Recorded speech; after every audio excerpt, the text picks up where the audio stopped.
Delhi police দুইজন যুবককে সঙ্গে নিয়ে শ্রীভূমিতে উপস্থিত হয়ে অভিযান চালায়। দুইজনের মধ্যে একজন যুবক বাংলাদেশের বলে জানা গেছে। অবৈধভাবে শ্রীভূমি জেলার ভারত বাংলাদেশ সীমান্ত পার করে দিল্লিতে গিয়েছিল যুবকজন। ইন্দিরা গান্ধী আন্তর্জাতিক বিমানবন্দর থেকে বাংলাদেশি যুবককে আটক করা হয়েছে বলে জানা গেছে।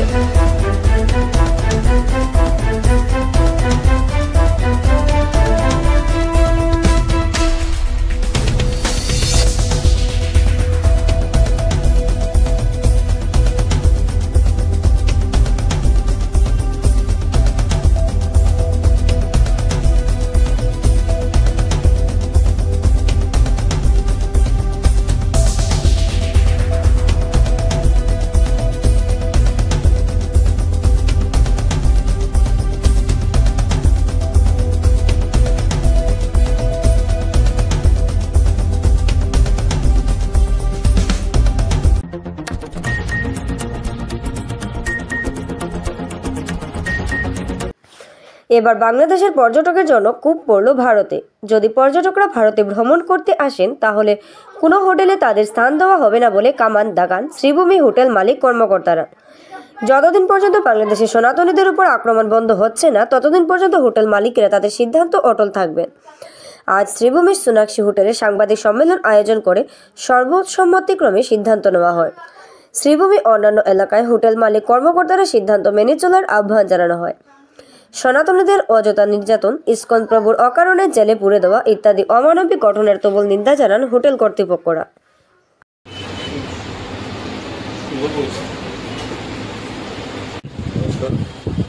আমরা শ্রীভূমি জেলার হোটেল ওনার অ্যাসোসিয়েশনের তরফ থেকে আমরা সবাই মিলিতভাবে পরামর্শ করে একটা সিদ্ধান্ত নিয়েছি। এটা আজকে সবাইকে যথার্থ করার জন্য আপনাদেরকে আমরা রেখেছি। বর্তমান যে বাংলাদেশের যে পরিস্থিতি দেখা দিয়েছে সেই পরিস্থিতি দেখে আমাদের যে প্রতিবেশী দেশ, শত্রুতা তো অবশ্যই নেই, কিন্তু যে পরিস্থিতিগুলো দেখা দিয়েছে এই পরিস্থিতিতে আমরা অত্যন্ত বেদনা পেয়েছি এবং সেই বেদনা থেকে আমরা একটা ডিসিশন নিয়েছি যে আমরা বাংলাদেশ থেকে আসা কোনো পর্যটককে আপাতত আমরা ভাড়াতে দিব না এবং যত সময় পরিবর্তন হয়ে সঠিক দিকে যায় না তত সময় পর্যন্ত আমরা এই ডিসিশনটা অব্যাহত থাকবে। আর আমরা আশা করছি যে ভারত সরকার, বাংলাদেশ সরকার সবাই মিলেই সুন্দর যেন ডিসিশন নেয় এবং যে বর্তমান যে পরিস্থিতিটা আছে যেটা বিশৃঙ্খলার দিকেই এগিয়ে যাচ্ছে সেটা যেন নিয়ন্ত্রণে আনার চেষ্টা করে এবং আশা করি যে নিয়ন্ত্রণে আসবে এবং ভালো হবে। এই জন্য আমাদের দুই দেশের মধ্যে সম্পর্ক আমরা কোনোভাবেই খারাপ করতে চাই না, কিন্তু যেভাবে ভারতকে দেখানোর জন্য বা এরকম কিছু পদক্ষেপ বাংলাদেশ নিচ্ছে তো এগুলো করে আমরা দেশের ফ্ল্যাগের উপরে পায়ে রেখে চলছে, এইসব থেকে আমাদের তো এটা জানানোর জন্য আমরা যে ডিসিশনটা নিয়েছি যেটা আমাদের আপাতত চলবে যদি তত সময় না পরিস্থিতি নিয়ন্ত্রণে আমরা সবাই এই ডিসিশনে পৌঁছেছি যে বাংলাদেশের আগত পর্যটক আপাতত আমরা পুরো হোটেলে পরিস্থিতি যদি ঠিক হয় তারপরে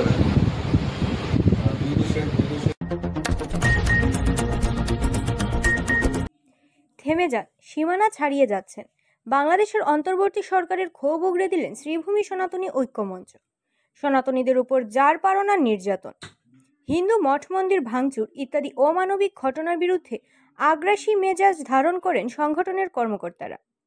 পুলিশ সুপারের কার্যালয় সংলগ্ন ধর্ণা শেডে প্রতিবাদ মুখর হয়ে ওঠেন তারা। তাদের সাফ কথা, সনাতনীদের উপর নির্যাতন বন্ধ করা হোক। তাদের নিরাপত্তা প্রদান করা না হলে ঐক্যমঞ্চের কর্মকর্তারা আরো বৃহৎ কর্মসূচি হাতে নেবেন।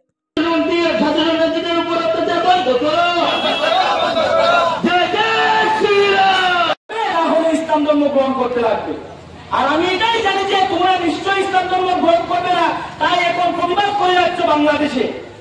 বাংলাদেশে প্রতিবাদ করতে ঠিক আছে, কিন্তু এখন স্বস্থ দাঁড়ানোর সময় এসে গেছে। স্বস্থ দাঁড়ানো করো এবং মহাসংঘার আরম্ভ করো।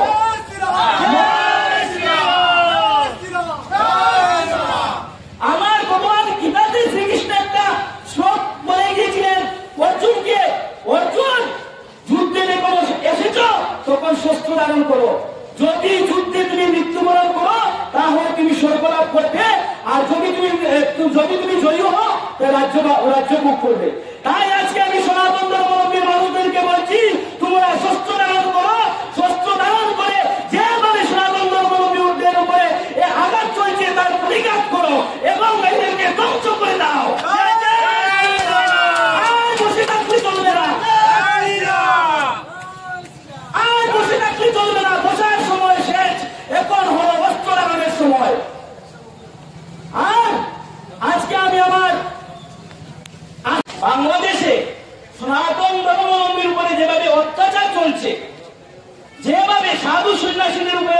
অত্যাচার চলছে তার প্রতিবাদ আমরা করে যাচ্ছি, কিন্তু দেখা যাচ্ছে যতই আমরা প্রতিবাদ করছি ততই বাংলাদেশে দিন দিন সনাতন ধর্মাবলম্বীর উপর অত্যাচার বাড়ছে।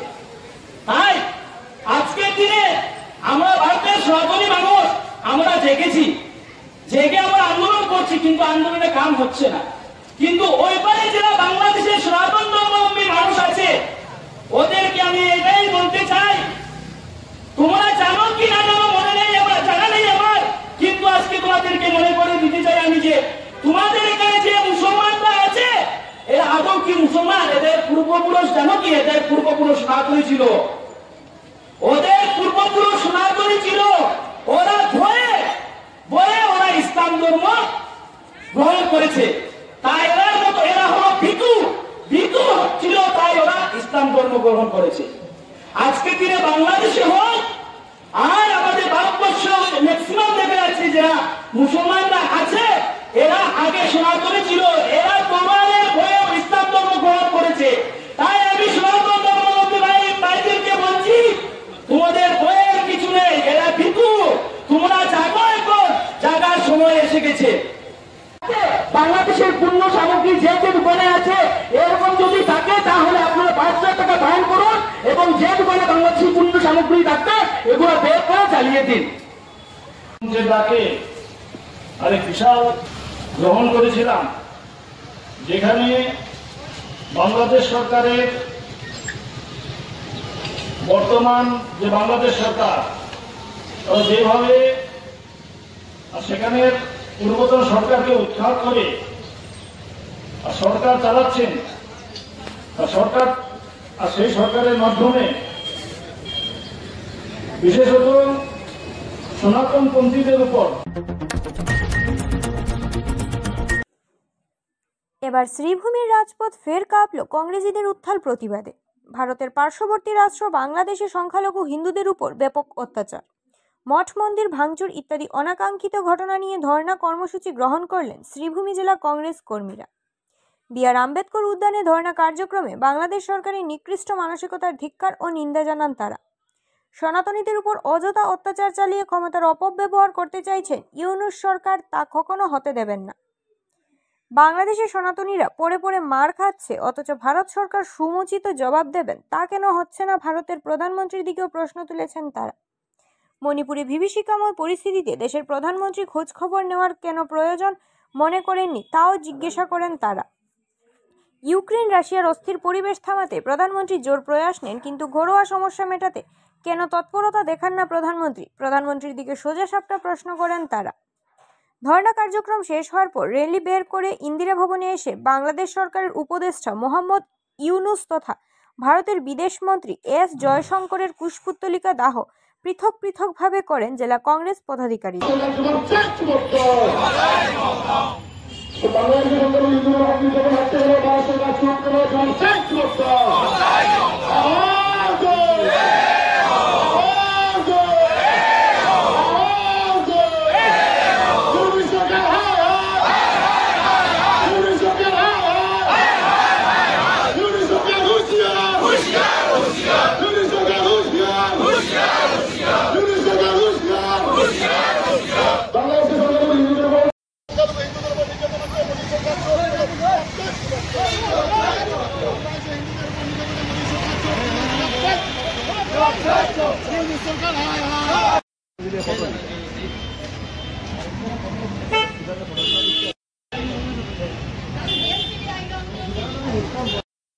বাংলাদেশ হুঁশিয়ার, হুঁশিয়ার, হুঁশিয়ার, বাংলাদেশ মুর্দাবাদ, মুর্দাবাদ, মুর্দাবাদ, ইউনূস সরকার মুর্দাবাদ, মুর্দাবাদ, মুর্দাবাদ, আওয়াজ দো,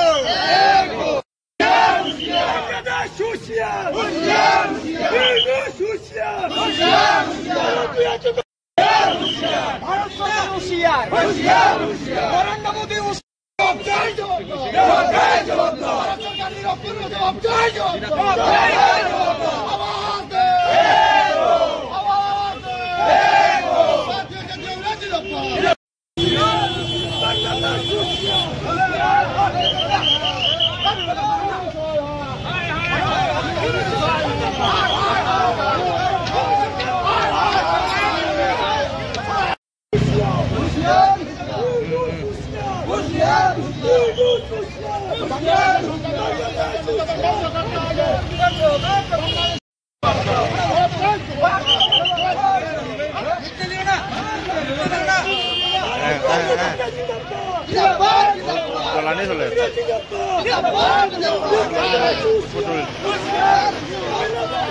দীর্ঘদিন আমরা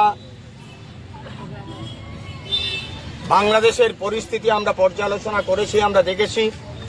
ইতিমধ্যে আমরা সাংবাদিক সম্মেলনের মাধ্যমে করিমগঞ্জ জেলা কংগ্রেস কার্যালয়ে বাংলাদেশের পরিস্থিতি নিয়ে আমরা উদ্বেগ ব্যক্ত করেছি এবং সাংবাদিক সম্মেলনের মাধ্যমে আমরা নিন্দা জানিয়েছি মোহাম্মদ ইউনূস সরকারকে এবং একই সঙ্গে ভারত সরকারের ব্যর্থতাকে। আমরা মনে করি যে আজকে 1971 ইংরেজিকে যে বাংলাদেশের সৃষ্টি করা হয়েছিল, সেই বাংলাদেশ সৃষ্টি করার মূল যে কারিগর ছিলেন তিনি ছিলেন প্রয়াত প্রধানমন্ত্রী শ্রীমতী ইন্দিরা গান্ধী।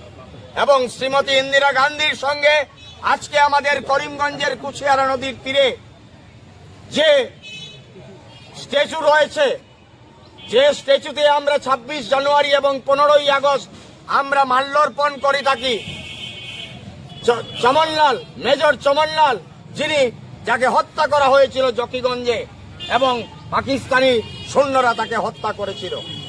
এই আমাদের সৈনিকরা আত্মত্যাগ করে বাংলাদেশের সৃষ্টি করেছিল।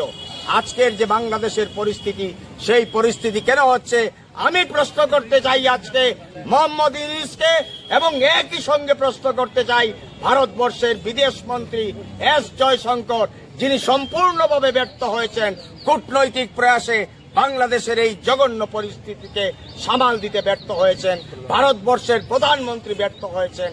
কেন তারা ব্যর্থ হয়েছেন এর জবাব আজকের এই অবস্থান ধর্মঘটের মাধ্যমে কংগ্রেস, ভারতীয় জাতীয় কংগ্রেসের পক্ষ থেকে আমাদের জেলা কংগ্রেসের ব্যবস্থাপনায় আমরা আজকে একটা বাংলাদেশের সংখ্যালঘু হিন্দু নির্যাতনের প্রতিবাদে আমরা এখানে ধর্ণা এবং বাংলাদেশের উপদেষ্টা ইউনূস এবং ভারতের বিদেশমন্ত্রীর পুষ্পমাল্য দাহ করেছি।